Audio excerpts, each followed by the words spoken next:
what you were about to witness on the front end and the back end is in no way proof of concept. I'm using this for illustrative purposes strictly. 99-year-old Julia Munoz had to let go. She died last night. Before passing away, she pointed the finger at what loved ones are calling the relative who wanted to kill her. Ella dijo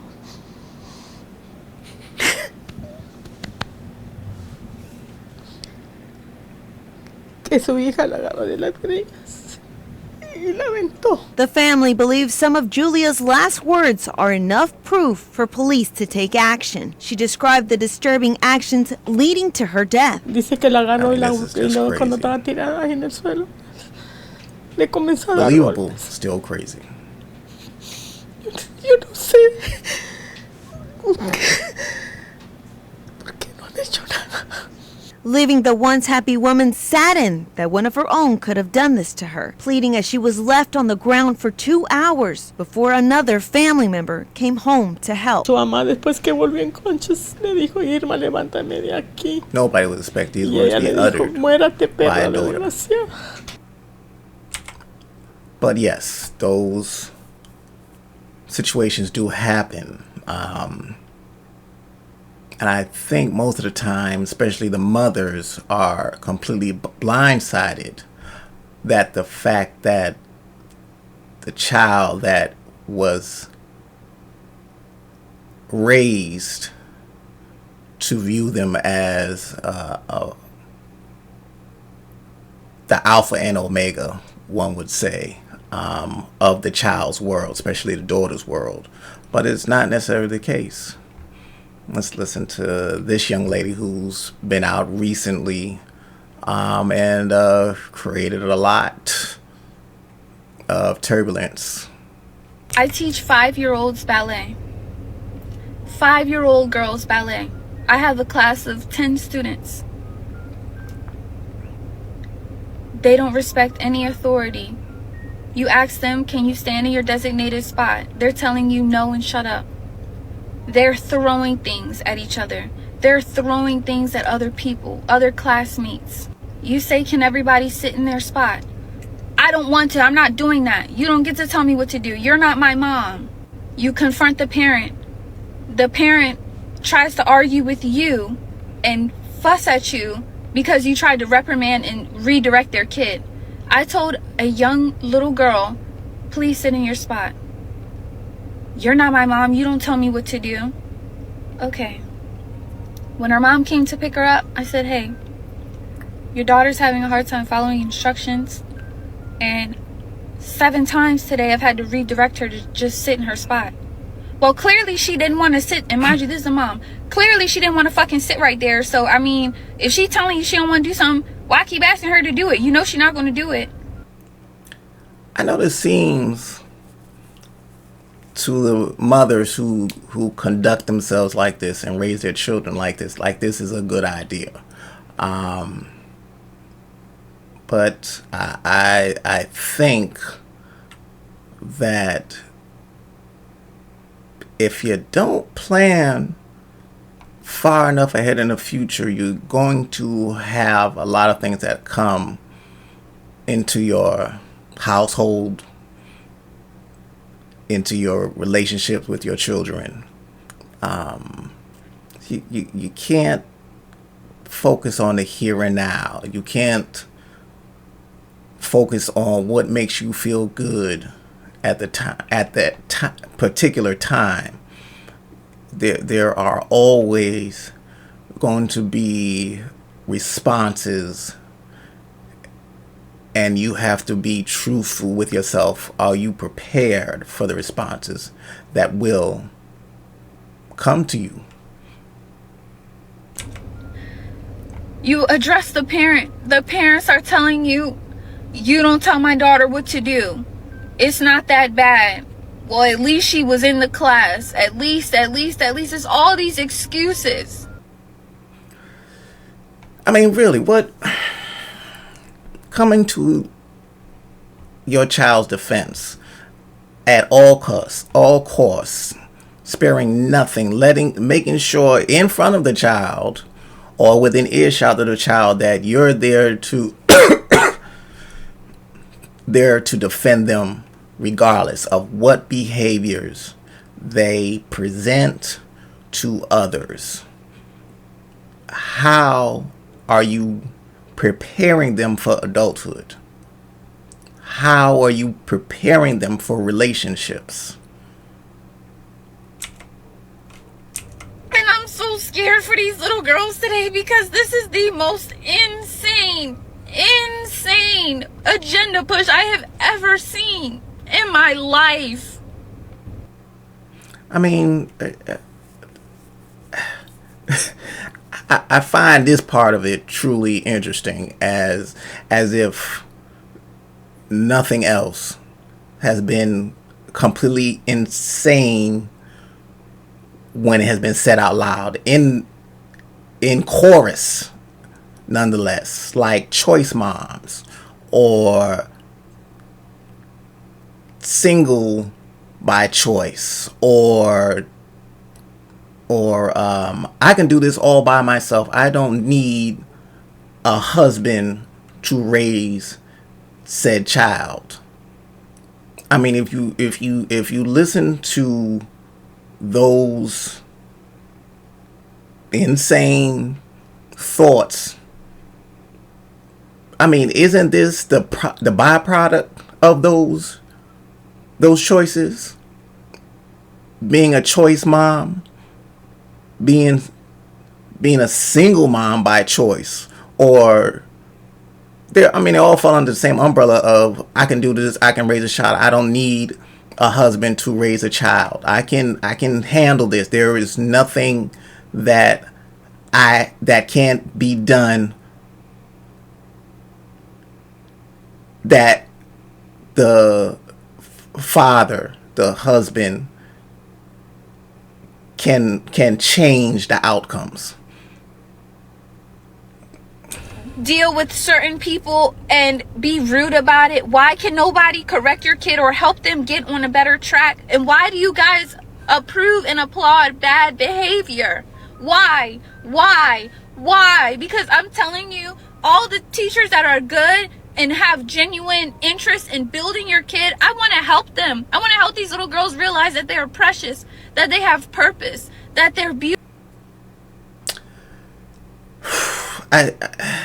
I take issue with this, talking about these children as if they're precious. They're not precious in the sense that they are work. They are deliberate, focused, sacrificing oneself work. There is no you once the child is here. They are soft clay, the softest of clay. If you're not hyper focused on putting everything into them to make them an asset, not to you, but an asset to the world, and the byproduct of them being an asset to the world will make them an asset to you. This precious and gifts from God is causing more problems than helping. Children are very difficult without being very focused on helping them, molding them into assets. Children are not toys. Children are not for one's personal entertainment. The precious is just flowery wording, and I've never been a fan of it. Because they are so hard to work and deal with, and I literally see why the teachers are quitting and your kids are getting expelled and kicked out, because it is literally no way that this is happening, and you guys don't see any issue with it.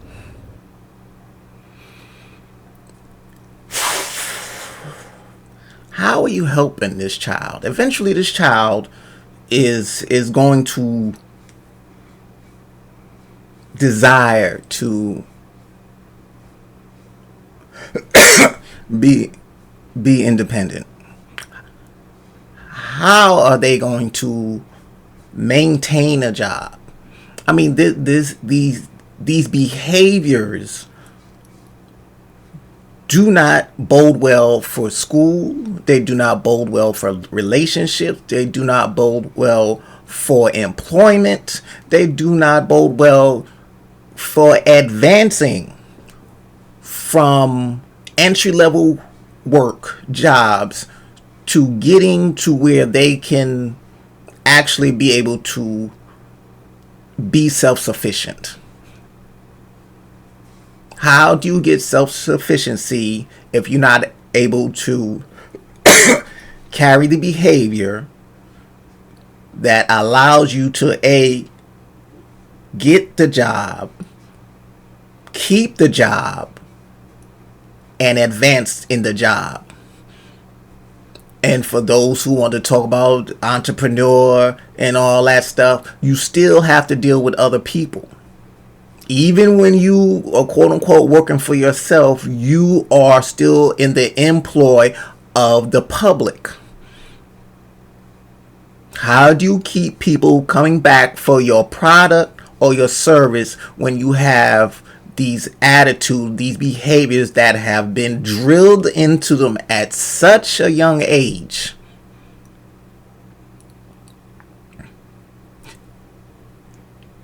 There is no you can teach an old dog new tricks.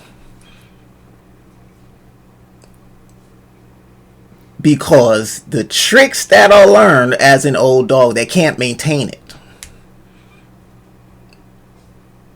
You cannot say, oh, well, I can stop cussing.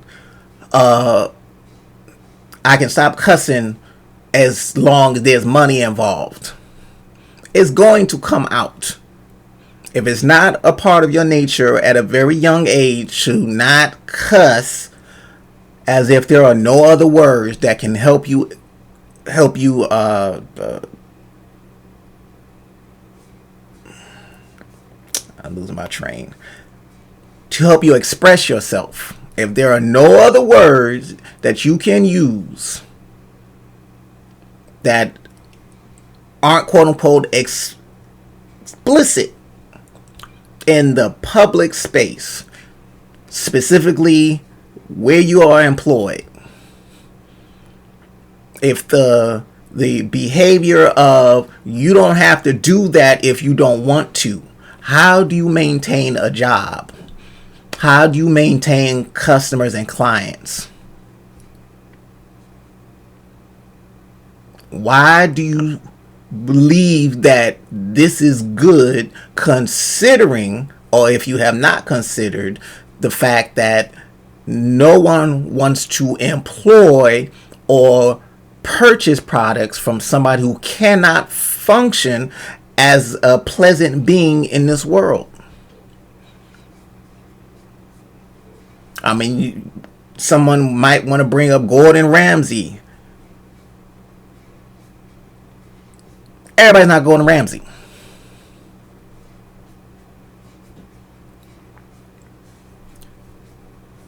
Whoever you in your mind say, oh, well, they did it,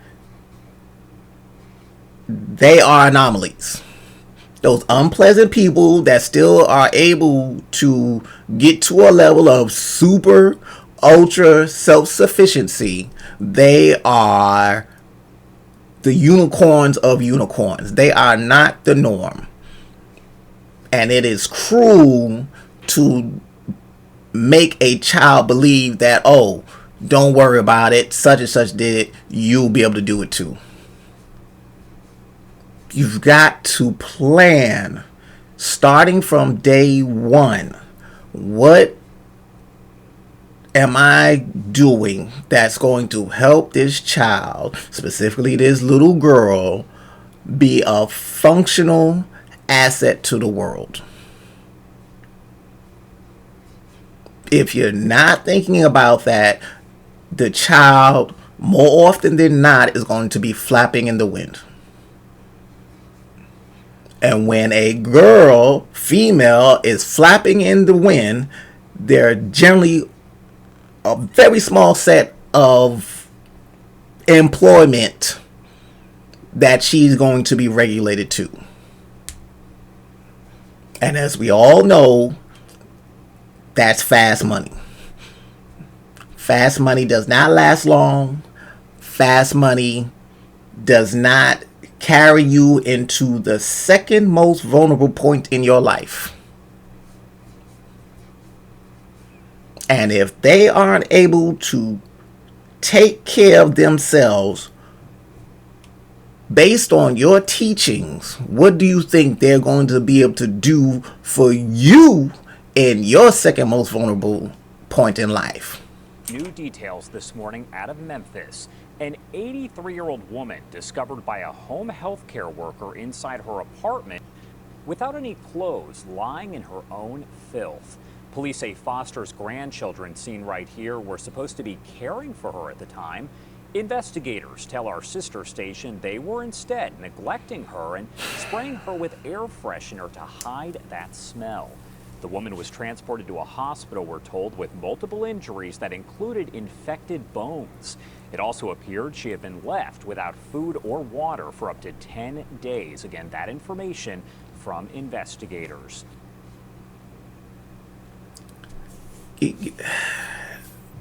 This is not play. And the fact that this young lady is having this type of response, honestly, I'm a little confused at her response. I myself have been observing this for quite some time. And like I said, that whole I'm a choice mom and all these other things that basically say I can do this all by myself.